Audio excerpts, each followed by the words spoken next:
DivaScript. Code like a pro. Hello guys, welcome to डिवास्क्रिप्ट। तो पिछले दो वीडियोस में हमने फॉर, व्हाइल और डू व्हाइल इन तीनों लूप्स को कवर करा था। इस वीडियो में हम लूप्स को लेके बहुत ही कॉमनली आज इंटरव्यू क्वेश्चंस को डिस्कस करेंगे और हम देखेंगे उनको कैसे सॉल्व करना है। तो चलिए स्टार्ट करते हैं आज के इस वीडियो से। तो सबसे पहले हम प्रोग्राम देखते हैं to find factorial of a number. अब हमें पता है किसी नंबर का फैक्टोरियल कैसे निकलता है, 1 से लेके उस नंबर तक सभी नंबर्स को मल्टीप्लाई करके। फॉर एग्जाम्पल 5 का फैक्टोरियल क्या होगा, 5 into 4 into 3 into 2 into 1। Similarly 4 का फैक्टोरियल क्या होगा, 4 इंटू 3 इंटू 2 इंटू 1। अब अगर इसका कोड लिखना हो तो कैसे लिखेंगे, इसके लिए एक वेरिएबल लेते हैं नाम, जिसमें हम स्टोर करते हैं जिस नंबर का हमें फैक्टोरियल निकालना है। तो अभी के लिए इसमें डालते हैं 5। इसके बाद एक और वेरिएबल लेते हैं फैक्ट, जिसमें हम स्टोर करेंगे अपना फैक्टोरियल। अब क्योंकि हमारे फैक्टोरियल की रेंज इंट की रेंज से बाहर जा सकती है, इसलिए फॉर सेफर साइड यहाँ पे हमने लॉन्ग का वेरिएबल लिया है। अब इसको इनिशियलाइज करते हैं हम 1 से। अब यहाँ पे मेक श्योर आप इसको 1 से ही इनिशियलाइज कर रहे हो, ना कि 0 से, क्योंकि अगर आप 0 से इनिशियलाइज करोगे तो 0 इंटू सम नंबर 0 ही रहता है, तो इसलिए हमारे फैक्टोरियल में हमेशा 0 ही रह जाएगा। अब इसके बाद हम फैक्टोरियल कैलकुलेट करने के लिए चलाते हैं लूप। अब इस केस में हमें नंबर ऑफ आइटरेशंस का पहले ही पता है। फॉर एग्जांपल 5 के केस में हमें पता है 5 से लेके 1 तक लूप चलेगी, तो फिर इसके लिए हम प्रेफर करते हैं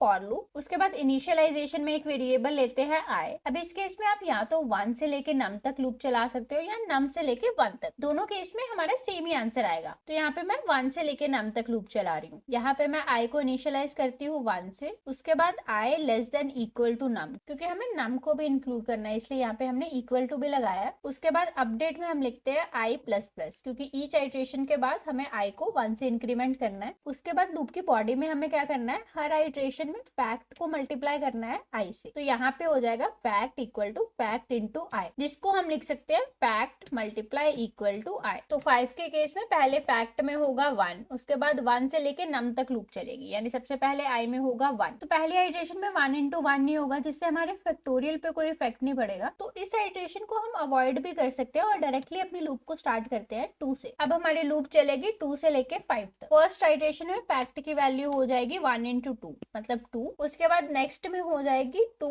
इंटू 3 मतलब 6। उसके बाद 6 इंटू 4 यानी 24। उसके बाद 24 इंटू 5, तो 5 का फैक्टोरियल होता है 120। तो हमारे आंसर में भी 120 आना चाहिए। तो चलिए इसको प्रिंट करवा के भी देख लेते हैं। यहाँ पे हम प्रिंट करवाते हैं फैक्ट की वैल्यू और इसको चला के देखते हैं। यहाँ पे 5 का फैक्टोरियल हमारे पास आया है 120। यहाँ पे अगर हम नम की वैल्यू कर देते हैं 6, तो हमारे पास आ जाएगा 6 का फैक्टोरियल, जो कि है 720। सिमिलरली हम यहाँ पे जो भी नंबर देंगे उसके कॉरेस्पॉन्डिंग फैक्टोरियल हमारे रिजल्ट में आ जाएगा। यहाँ पे हमारे पास आया है 10 का फैक्टोरियल। तो ये था फैक्टोरियल निकालने का प्रोग्राम, जिसमें हमने एक बहुत ही बेसिक सी लूप चलाई है और कैलकुलेशन करी है। बट अगर आप एक बिगिनर हो तो इन बेसिक कोडिंग क्वेश्चंस में क्लैरिटी होना बहुत इंपॉर्टेंट है, क्योंकि जब हमारे बेसिक्स क्लियर होते हैं उसके बाद ही हम डीएसए क्वेश्चंस पे जा सकते हैं। तो यह फैक्टोरियल निकालने का प्रोग्राम आपको क्लियर होगा। सेकंड प्रोग्राम हम देखते हैं to count digits of a number. इसमें हमें एक नंबर दिया होगा, फॉर एग्जांपल 5 6 7 8, और हमें कैलकुलेट करना है इस नंबर में कितने डिजिट्स है। तो इस केस में हमारे पास आना चाहिए 4। अगर नंबर है 7 8 9 तो हमारे पास आना चाहिए 3। तो चलिए देखते हैं इसको कैसे सॉल्व करना है। इसके लिए हम एक वेरिएबल लेते हैं नम, जिसमें हम स्टोर करते हैं वो नंबर जिसके हमें डिजिट्स काउंट करने हैं। फॉर एग्जांपल इसमें स्टोर कर देते हैं 5 6 7 8। अब इसका काउंट स्टोर करने के लिए एक और वेरिएबल ले लेते हैं काउंट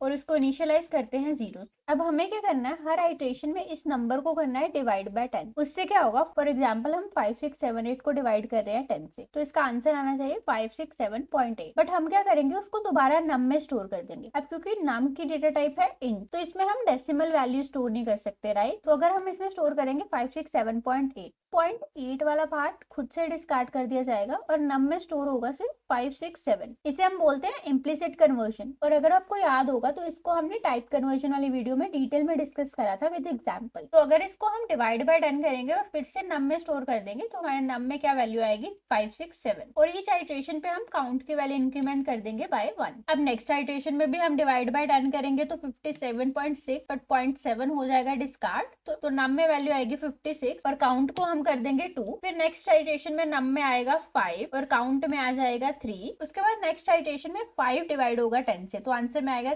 0.5 और 0.5 डिस्कार्ड हो जाएगा तो नम में वैल्यू आएगी 0 और इसी आइट्रेशन में काउंट में हम कर देंगे 4। तो जब नम में वैल्यू आ जाएगी 0 इसका मतलब है हमने सब डिजिट्स को कवर कर लिया, तो इसके बाद हमें आइट्रेशन चलाने की जरूरत नहीं है। तो इसका मतलब है हमें तब तक लूप चलानी है जब तक नम की वैल्यू 0 नहीं आती। तो हमारी कंडीशन में क्या होना चाहिए, num is not equal to 0। और इसमें हम कौन सी लूप यूज करेंगे, वाइल लूप, क्योंकि हमें पहले से आइडिया नहीं है कि हमारी लूप कितनी बार चलेगी। तो चलिए इसका प्रोग्राम लिखना स्टार्ट करते हैं। सबसे पहले एक वेरिएबल लेते हैं नम, जिसमें डालते हैं 5 6 7 8। उसके बाद काउंट के लिए भी एक वेरिएबल लेते हैं जिसको इनिशियलाइज करते हैं 0 से। इसके बाद हम चलाते हैं अपनी लूप। तो वाइल में कंडीशन हम क्या लिखेंगे, नम नॉट इक्वल टू 0। उसके बाद कर्ली ब्रैकेट्स में हमें क्या करना है, काउंट को करना है इंक्रीमेंट 1 से, उसके बाद नम को डिवाइड करना है बाय 10। तो ये हो गया हमारा लॉजिक। इसके बाद हम लास्ट में प्रिंट करवा देते हैं काउंट की वैल्यू और इसको चला के देखते हैं। यहाँ पे 5 6 7 8 के केस में हमारे नंबर ऑफ डिजिट्स आए हैं 4।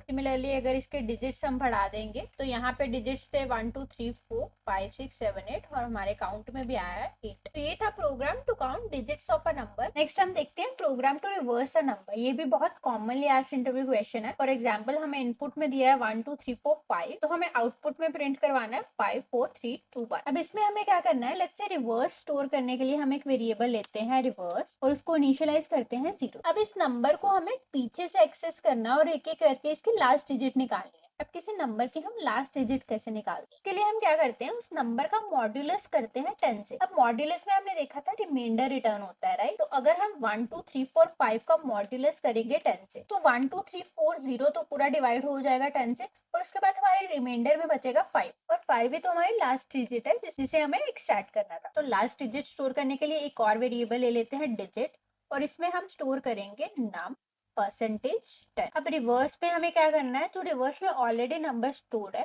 उसको हमें लेफ्ट में शिफ्ट करना है और उसके लास्ट डिजिट में हमें ये डिजिट में जो नंबर है उसको लाना है। तो वो हम कैसे करेंगे, रिवर्स को हम मल्टीप्लाई करेंगे 10 से, उसके बाद प्लस करेंगे डिजिट। तो अभी के लिए तो रिवर्स में 0 ही है तो 0 × 10 हो जाएगा 0 ही। उसके बाद प्लस हम कर रहे हैं डिजिट, तो इसमें आना चाहिए 5। उसके बाद हमें चाहिए 4, तो हम राइट से लेफ्ट मूव कर रहे हैं। 4 को लास्ट में लाने के लिए हम क्या करेंगे, हम 5 को डिस्कार्ड कर देंगे। अब हमने पिछली एग्जाम्पल में भी हर आइट्रेशन में लास्ट डिजिट को डिस्कार्ड करा था। वो हमने कैसे करा था, हमने नम को डिवाइड करा था 10 से। तो यहाँ पे आ जाएगा नम डिवाइड इक्वल टू 10। इससे क्या होगा, 1 2 3 4 5 डिवाइडेड बाय 10 आएगा 1 2 3 4.5। तो सिंस इसको हम स्टोर कर रहे हैं दोबारा नम में जो कि एक इंटीजर है, तो 0.5 हो जाएगा डिस्कार्ड और हमारे नम में रह जाएगा सिर्फ 1 2 3 4। तो नेक्स्ट आइट्रेशन में क्या होगा, 1 2 3 4 का मॉड्यूलस होगा 10 से। मॉड्यूलस 10 से हमें पता है लास्ट डिजिट रिटर्न होती है, तो इसका आंसर हमारे पास आएगा 4। रिवर्स में अभी हमारे पास वैल्यू स्टोर्ड है 5। इसके बाद हम क्या करें, रिवर्स इंटू 10 यानी 5 × 10 हो जाएगा 50 प्लस डिजिट, डिजिट में है 4 तो 50 प्लस 4 हमारे पास हो जाएगा 54। उसके बाद फिर हम नम को डिवाइड कर रहे हैं 10 से, तो हमारे नम में अब रह जाएगा 1 2 3। उसके बाद नेक्स्ट आइट्रेशन में फिर से 1 2 3 का मॉड्यूलस होगा 10 से, तो आंसर में आएगा 3। उसके बाद रिवर्स इंटू 10 होगा तो 54 × 10 हो जाएगा 540 प्लस 3, तो 540 प्लस 3 हो जाएगा 543। फिर दोबारा नम डिवाइड हो जाएगा 10 से, तो अब नम में रह जाएगा 12। नेक्स्ट आइट्रेशन में फिर से मॉड्यूलस होगा 10 से, तो डिजिट में आ जाएगा 2। उसके बाद फिर 543 × 10 प्लस 2 हो जाएगा 5432। उसके बाद होगा 12 डिवाइड बाय 10, तो हमारे नम में अब वैल्यू रह जाएगी 1। देन अगेन मॉड्यूलस 10 में हमारे पास आएगा 1 और 5432 × 10 प्लस 1 हो जाएगा 54321। इसके बाद जब हम 1 डिवाइडेड बाय 10 करेंगे तो हमारे पास आएगा 0.1, तो 0.1 डिस्कार्ड हो जाएगा और नम में वैल्यू रह जाएगी 0। तो रिवर्स वेरिएबल में हमारे पास नंबर का रिवर्स स्टोर हो चुका है और नम वेरिएबल में अब आई है वैल्यू 0। तो इसका मतलब है जब हमारे नम में वैल्यू है 0 उसके बाद हमें फर्दर आइट्रेशन ही चलानी। तो हमारी कंडीशन फिर से क्या होगी, num is not equal to 0। और इसके लिए हम कौन सी लूप यूज करेंगे, वाइल लूप, क्योंकि हमें पहले से नहीं पता कि कितनी आइट्रेशन चलेंगे। तो चलिए इसी लॉजिक का अब हम कोड भी लिख लेते हैं। सबसे पहले एक वेरिएबल लेते हैं नम, जिसमें स्टोर करते हैं 1 2 3 4 5। एक और वेरिएबल लेते हैं रिवर्स, जिसको इनिशियलाइज करते हैं 0 से। उसके बाद लगाते हैं वाइल लूप और वाइल में क्या कंडीशन आएगी, num is not equal to 0। उसके बाद कर्ली ब्रैकेट, कर्ली ब्रैकेट्स के अंदर सबसे पहले हमें क्या करना है, नम की लास्ट वाली डिजिट को एक्सट्रैक्ट। तो उसके लिए हम क्या करते हैं, तो उसके लिए एक और वेरिएबल ले लेते हैं डिजिट और इसमें स्टोर करते हैं नम मॉड्यूलस 10। उसके बाद हमें क्या करना था, हमें रिवर्स में स्टोर करना था reverse into 10 plus digit and next iteration में हमें क्या करना है, नम डिवाइड इक्वल टू 10। तो आई होप आपको ये रिवर्स वाला लॉजिक क्लियर हो गया होगा। इसके बाद हम एस आउट कर लेते हैं रिवर्स को और इसको चला के देखते हैं। यहाँ पे आप देख सकते हो 1 2 3 4 5 का रिवर्स हमारे पास आया है 5 4 3 2 1। सिमिलरली कोई और नंबर स्टोर करके देखते हैं नम में 4 6 7 3 8 9। तो इसको चला के देखते हैं। यहाँ पे इस नंबर का रिवर्स भी हमारे पास सही आ रहा है। नेक्स्ट हम देखते हैं program to check if the number is palindrome और नॉट। पैलिंड्रोम नंबर वो होता है जिसका अगर हम रिवर्स करेंगे वो एक्चुअल नंबर के इक्वल आएगा। फॉर एग्जाम्पल अगर हमारे पास नंबर है 1 2 3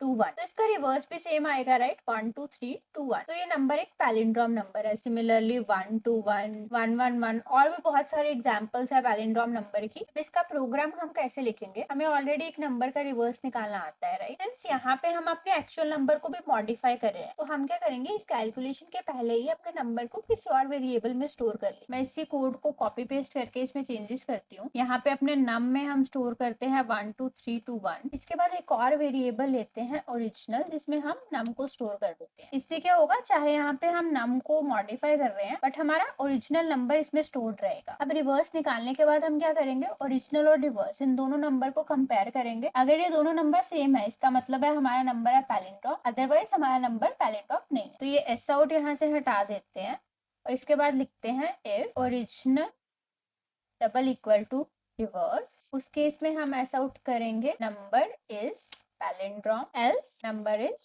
नॉट पैलिंड्रोम। तो अभी के लिए हमारे नम में स्टोर है 1 2 3 2 1 जो कि एक पैलिंड्रोम नंबर है।